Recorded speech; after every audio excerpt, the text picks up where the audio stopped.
You're listening to the Ask Drone U podcast. You ask, we answer your drone questions. Whether you're here to turn your passion into profit or you simply fly for fun, we're a community of learners and teachers who aspire to achieve greatness. We are Drone U. Happy New Year, Rob. Happy New Year, Paul. Happy Lunar New Year to you.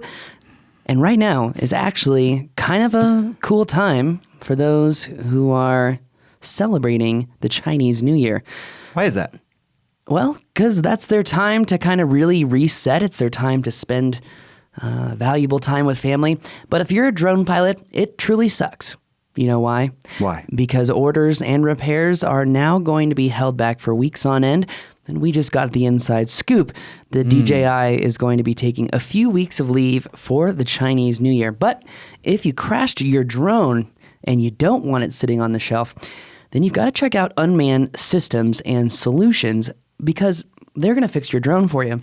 They're one of the few facilities in the United States, and for only $29.95, they'll tell you exactly what is wrong with your drone. Just send it to them. If you go to unmannedsas.com/DroneU, they're going to generate a mailing label and shipping for you, and you're just going to ship your drone off. Yep. They're going to tell you, hey, here's what's wrong. And if they end up repairing your drone, they're going to credit you $20 to the cost of the repair. So it's really only $9 to have them look at it and diagnose it.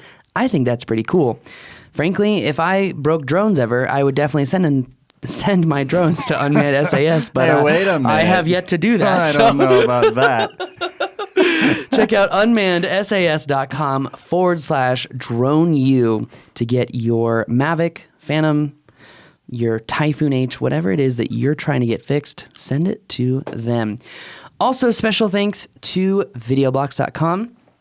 If you're a producer, if you make videos, maybe you're a YouTuber and you just need some good copyright-free music, copyright-free audio, whatever it is that you need, check out videoblocks.com/drone to check out their subscription-based website for absolutely no money for 7 days. That way you can download everything that you need, check it out, see if it's good for you, the right fit. Again, videoblocks.com/drone, hundreds of thousands of copyright-free clips, audio clips, motion graphics, waveforms, whatever you need, it's there. Woo! That was a long one. Yeah, absolutely. Great companies. Definitely great companies. And guys, welcome to another awesome episode of Ask Drone U. My name is Paul. And my name is Rob, and we're glad that you're here with us today. This is episode number 511. Especially you guys that have been with us from the beginning, man, do we thank you. But even if this is your first time, we are grateful that you're spending the day and this time with us. We absolutely do appreciate that you're spending the day and time with us.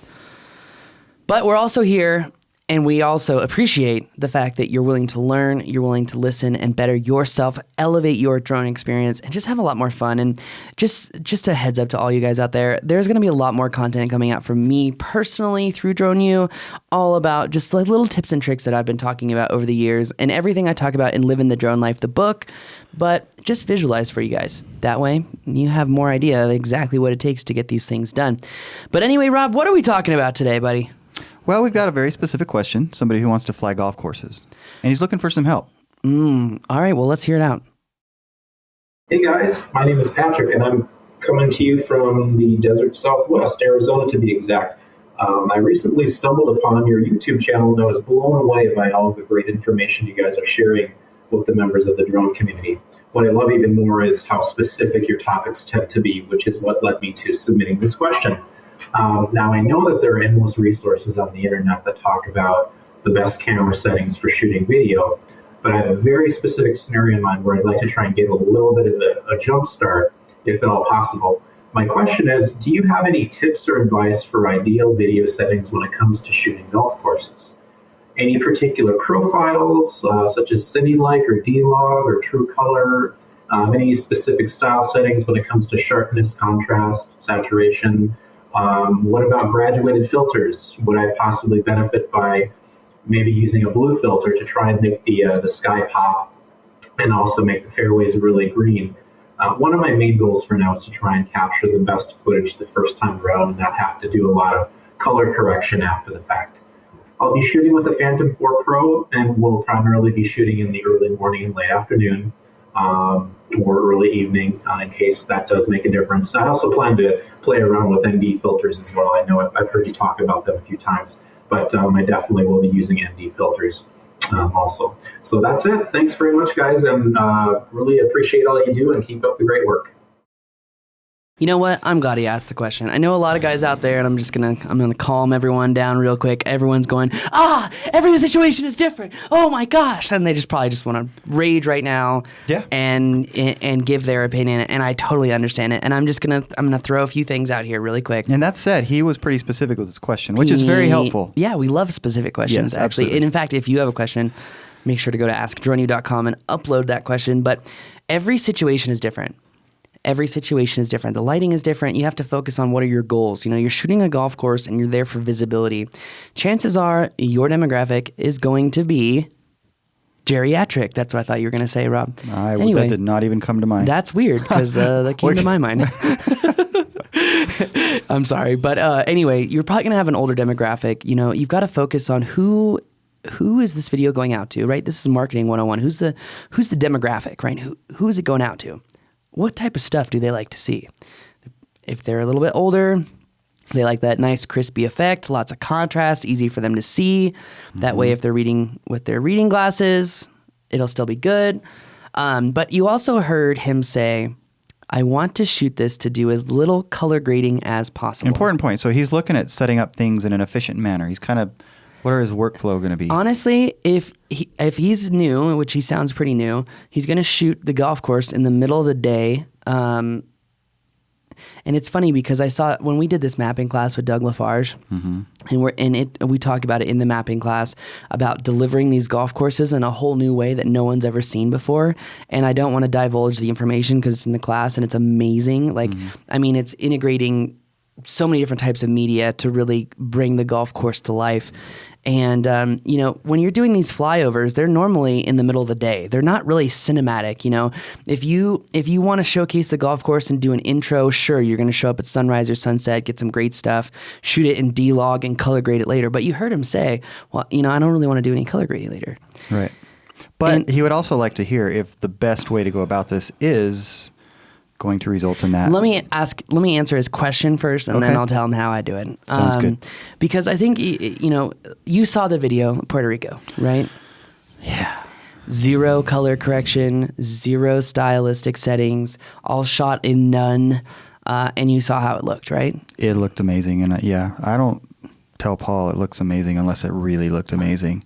And often it does. I'm not going to lie. Even I look at that and I'm like, wow. It's really good. It is really good. And the camera is set up for beginners. The camera is set up so that you can shoot stuff and just put it online and it's going to look great. You know what I mean?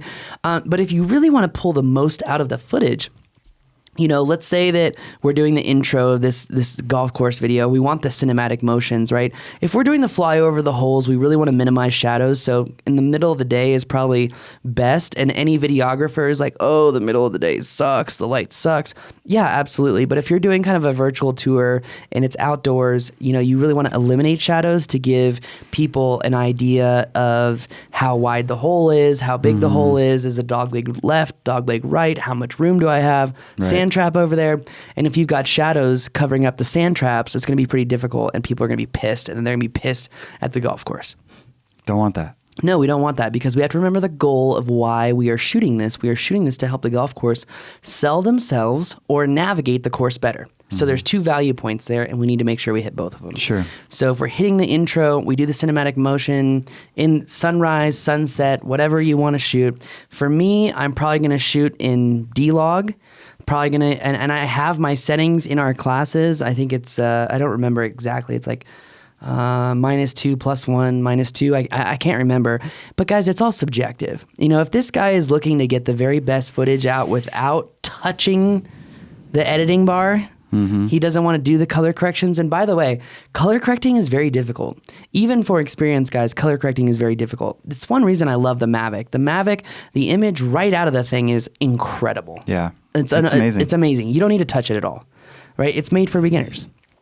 But with the Phantom 4 Pro, you still have a lot of, leeway and room, and you can do great stuff. But at the end of the day, he asked the question. I just want to be able to, I don't want to color correct it. So Right. I'm going to tell him very honestly, then do none with 0 style settings and just leave it as is. And, a lot of people are like, oh, why are you telling him that? Well, I'm answering his question, That's right. So is that how it comes? I mean, basically. That is how it comes in none, I believe. Yeah. And you Okay. can double check that. So that's the default, essentially. It is. Now, guys, another thing too, I would tell a lot of people to lock in their white balance. Make sure you set your white balance. It's really, really helpful if you hold a gray neutral card in front of the drone before you start shooting. And this is like one of the secrets to setting, color balance. And then you just go in and you take the little dropper in Final Cut or Adobe Premiere Pro, or if you're doing photos, Lightroom or whatever, and you just pick that gray, and now it knows neutral gray, and your white balance is going to be right. But I would really recommend that people set their exposure and their white balance to a specific point. Okay. That way it doesn't fluctuate throughout the shots and make it look like crap.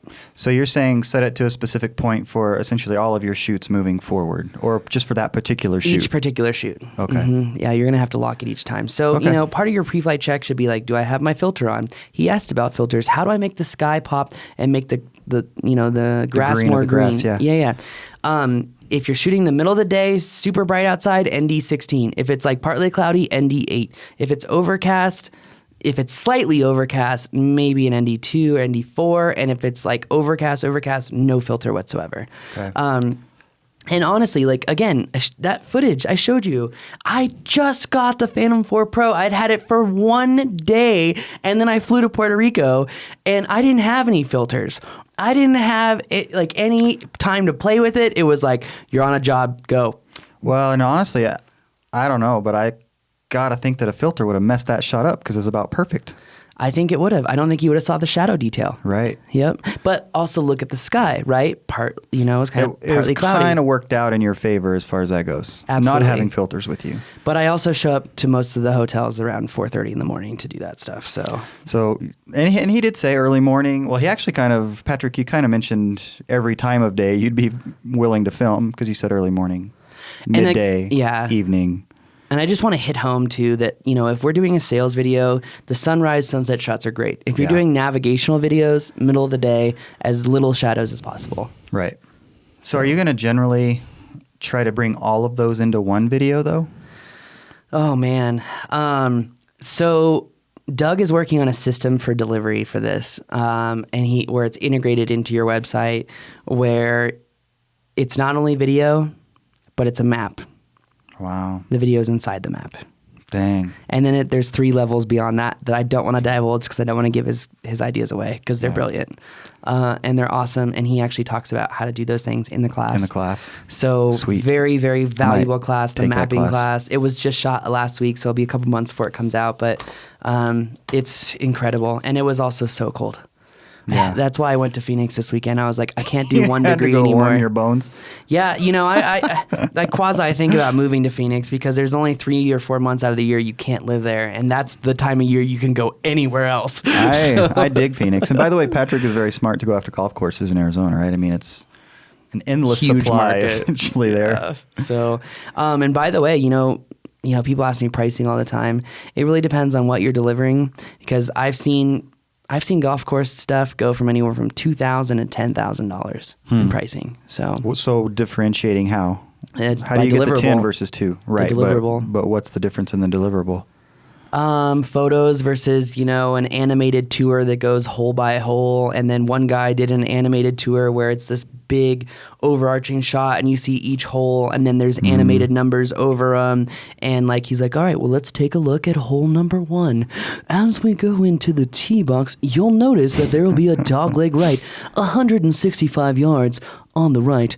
Now, once you go past that, you're going to have about 150 yards to the very tip of the green, which is elevated at a 3-degree notion, not towards yourself. So you're going to want to hit beyond the hole and then let the ball roll in. This is all so as he's voiceovers and all as everything. he's slowly going down the course. Nice. So all right. yeah, I mean, it just depends on what level are you going to take it to. And guys, Yeah, don't and forget what level they want. Yeah, and don't forget, get creative with it. Put your unique spin on it.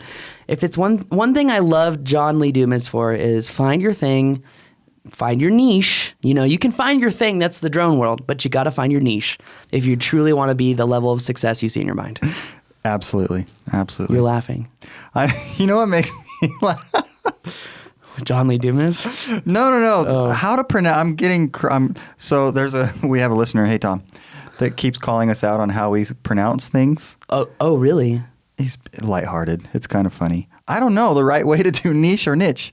Who cares? I know. On that But bombshell. it just makes me laugh. You asked why I laughed. That's why I laughed. Sorry. Anyways, we're not really interested what you guys think about how we pronounce things. Niche and niche. If you're really worried about how to pronounce things, come to New Mexico and you'll learn a whole new way to pronounce everything. Chuana Coke? Here's a Pepsi. That's right. Anyways. You want Christmas? Cheers. That's green and red. Not a holiday. I had some good Christmas this weekend too. On that bombshell, if you haven't had some New Mexico green chili or some charqui, you've got to try it out. That's going to do it for us today. My name is Paul. My name is Rob. This is Ask Drone U.